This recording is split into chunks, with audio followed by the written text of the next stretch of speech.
What's going on, guys? This is Rob, and with She-Hulk coming out, I figured we would cover what is really the most popular moment in the history of She-Hulk comics, which is when she meets the Living Tribunal. So this is one of those moments, and it's kind of interesting here, it's one of those moments when Dan Slott unofficially establishes a role for She-Hulk that's predicated on previous information, but the first thing we basically do here is we pick up on Titan, and what is essentially the trial of Eros. And the reason why is because the argument being created here is that with Eros having the ability to essentially manipulate the emotional states of others around him, that he's been using that for selfish means. Specifically, he's been using that to get girls. And the argument is that he's abusing his power in such a way to where it's essentially a violation. Now, of course, his argument is, no, that's not necessarily the case. And so what it is happening here is him being tried for his previous actions. Now, there are a couple things that I want to specify here. The first thing is that what you have is him being brought to what's referred to as the Judgment Chair by way of Captain Marvel as well as Moondragon. Now,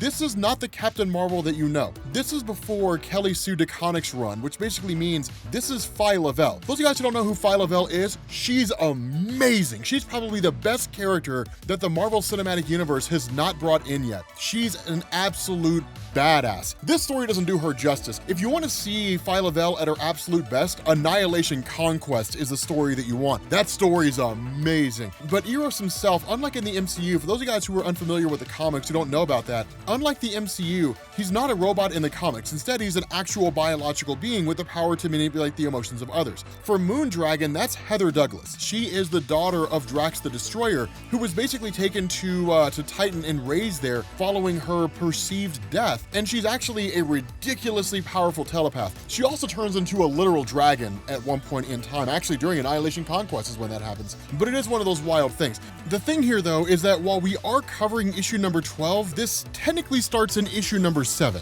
And the reason why this is important is because this trial originates on Earth, whereby Eros is, again, quite literally being put on trial for using his powers on a woman who, in turn, because of the nature of his ability to manipulate her emotional state, was romantically drawn towards him. So almost kind of against her will is really what it is. Now, initially, She-Hulk doesn't realize this is what was going on. At least Jennifer Walters in her human form doesn't grasp this. But when the statement's made by that witness, she recalls on the time she spent with Eros when the two of them slept together when she was on the Avengers. And then in questioning him, did you use your powers on me? When the two of us slept together, he basically cuts the feed, right? He just dodges the question, cuts the feed, and then tries to flee Earth. She-Hulk catches up to him, beats the hell out of him, and then basically takes him prisoner, at which point he is transported to Saturn's moon Titan by his father Mentor, and that's basically where this picks up. The other part of that is that in issues 7, 8, and 9, and 10 and 11 to a degree, you basically get the introduction of the Magistrati. Now, the nature of the Magistrati, again, this is really a Dan Slott creation. Over the years in Marvel Comics, when it came to the Living Tribunal passing judgment, it was just the Tribunal doing it. That was basically it. The Living Tribunal would show up in a universe where there was some kind of a mystical imbalance, i.e. whatever plot device a writer wanted to invoke for the Living Tribunal being there in the first place,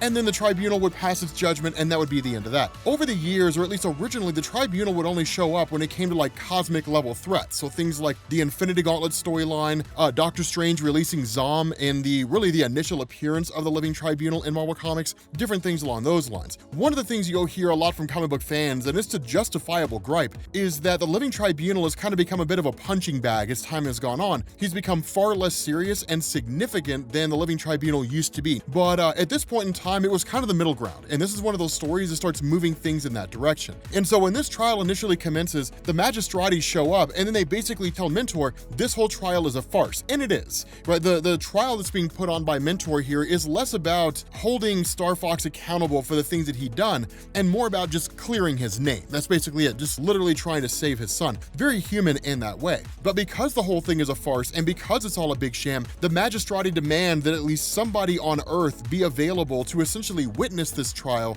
albeit in a, non-biased manner, but somebody still be there. there. Hence the reason why She-Hulk is brought by what's basically a recorder, a universal device designed to literally record events across the universe, and then brought to Titan's moon in order to observe everything. Now, initially she says no. Once she realizes that it's Star Fox who's being put on trial, she rejects it. She says, I'm not going to have anything to do with this, and that's when the Living Tribunal appears. And basically it tells her, no, right? You swore an oath to serve us, to promote universal law, meaning that your loyalty to the laws is not just based on what goes on Earth, but it's also, you're essentially a magistrate. You are a member of my group that I send into different universes in order to uphold my will, basically whenever I'm too busy. And you have to do that now, right? And that's the thing. Like initially, She-Hulk is like, no, I can't do that because Star Fox and I slept together, and I think he uses powers on me in order to achieve that. And I can't be unbiased here, but the response of the tribunal is your relations to him are irrelevant. It doesn't matter, right? All that matters is that you represent us, the three faces of justice. Now, the cool thing about that is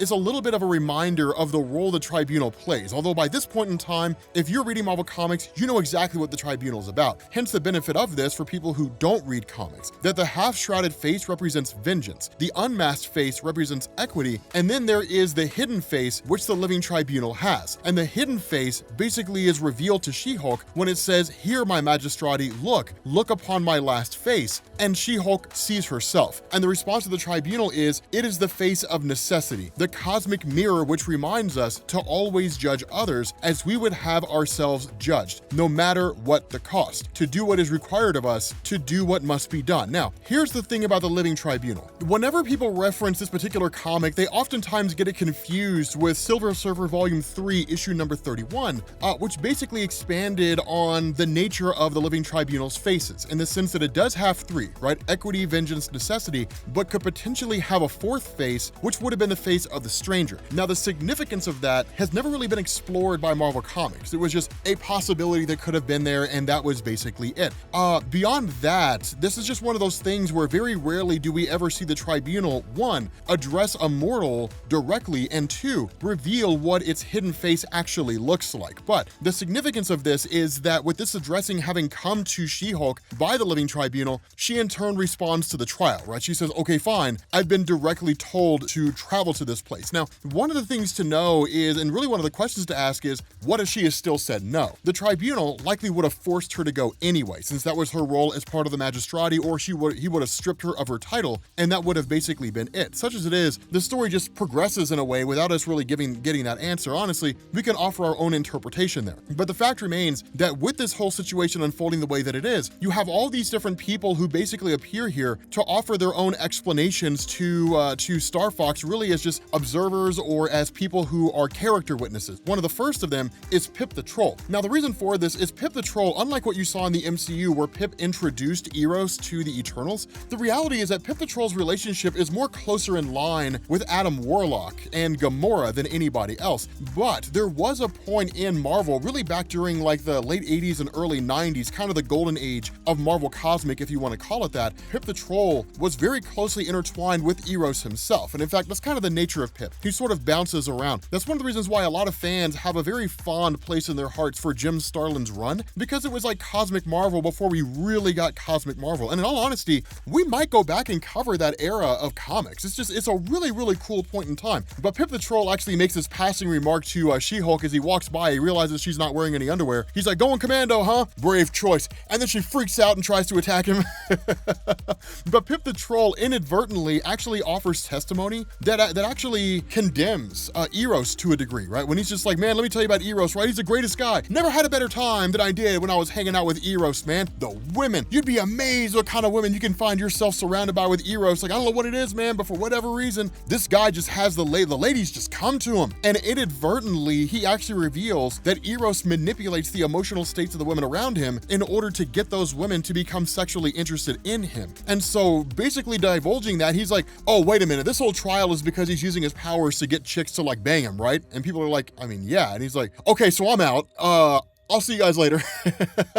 And he basically bails. And so following that, you get a really, really cool instance where She-Hulk steps up and says, I will testify in defense, or at least offer testimony on behalf of Eros. Now, when I say testimony, it's what you would call passing for testimony here. The reality is that their systems of law are far more advanced than humanity's, right? Like, one, because the race is more advanced, and two, because we as people are still kind of stupid, right? I mean, all things considered, we're not that bright. And so the way this works is that there's a kind of mental projection that's given by way of both She-Hulk as well as Eros. And what it does is it allows an observer, somebody like Moondragon, for example, who can act as an intermediary, a telepathic go-between, that she can basically take the memories of She-Hulk and compare them to the memories of Eros in terms of how they perceived things and what they were thinking, and basically use that to verify its authenticity. This really comes to a head when the two of them share a kind of mental link. And what we're told here is that the romantic connection between the two was legitimate, that it was actually a legit connection, that She-Hulk was really romantically interested in Eros, and Eros was romantically interested in She-Hulk. And as a result of that, the two of them did sleep together out of a mutual interest, as opposed to Eros manipulating her. And so as a result of that, when the question's asked, like, did you ever like use your love powers on me? The response of Eros is, I did,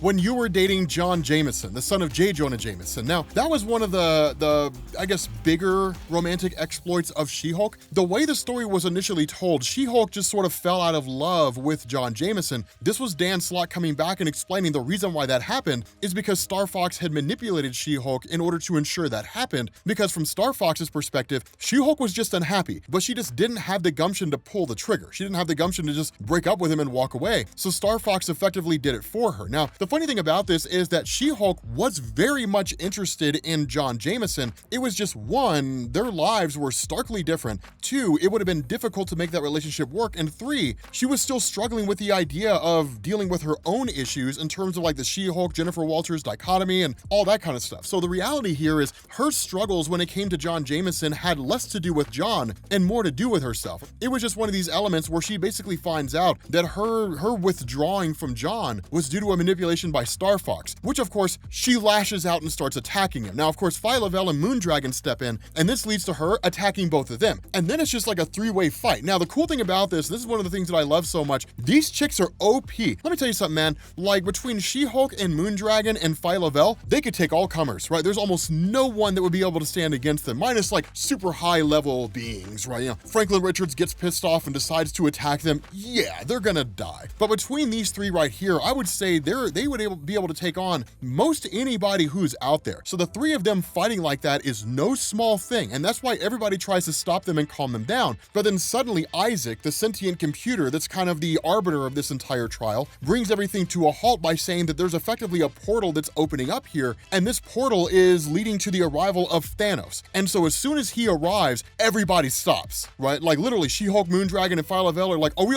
all have a truce? And they're like, yeah, because everybody's suddenly on their guard. Whenever Thanos arrives, it's usually because he's gonna start wrecking things, right? He's gonna start killing people. But the funny thing here is when he shows up, he's like, look, I'm not here to attack or kill anybody. I'm here to testify on behalf of my brother Star Fox, right? On behalf of Eros. Offer my testimony here in order to help this guy get off. And so what ends up happening is once he sits down and you have essentially the mental link that's created between Star Fox and Thanos and then Moondragon, you get this moment from when they were little kids. And that what had happened here is that Thanos had basically found himself with a bit of a pet. And then ultimately with this pet that he had, it ended up dying. He actually ended up killing it by accident, not realizing how strong he was. And Eros came to his aid and tried to talk him down and saying, look, you didn't mean to kill it. Everything's okay. Like it's okay. It's not a great big huge thing. Sometimes these things happen. And where Thanos rebuked the idea of death and hated the concept of death and didn't quite understand why things had to die, the response of Eros is, like, death is a part of life, Thanos. It's just the nature of things. Value is given to the things we love because we know we won't have those things forever. Whether we lose them before our life ends or we lose them when our life ends, the time we spend with those and the attachments we make, that's what makes life worth living. And so using his powers, he basically manipulates him, and he literally says, I told you that death was a part of life, that you should welcome it, and that you should embrace death with all your heart. And so the statement of Thanos is, that is how I became the way I was. That's how I became the person that I am. It's because literally Star Fox used his powers to convince me that I should learn to love death. Now, here's the thing about that. This was Dan Slott doing his thing, and honestly, the artwork does not help the credibility of this story at all. But that was all completely redone, right? This whole thing with like Thanos and his origin and Star Fox tricked him into loving Mistress Death, this was all totally redone with Thanos Rising, which is the single greatest Thanos origin story ever told by Marvel, also because it's really one of the only ones that exists out there, but basically actually reveals that Mistress Death had been manipulating Thanos since he was a little kid. But the thing about this is that it's really revealed that's the basis behind Thanos. Now, following that, the story basically unfolds and, Eros ends up getting off and so on and so forth, and the day is saved, yada, yada, yada, right? That happens in the next issue. That's not overly important, right? The important thing here is that's what happens when She-Hulk meets the Living Tribunal as a member of his magistrati. And then we, of course, get a sort of side companion with the origin of Thanos in terms of how it was that he became who he was. So, having said that, guys, we're going to bring this video to an end. Thank you all for watching, and I will catch you all later. Peace.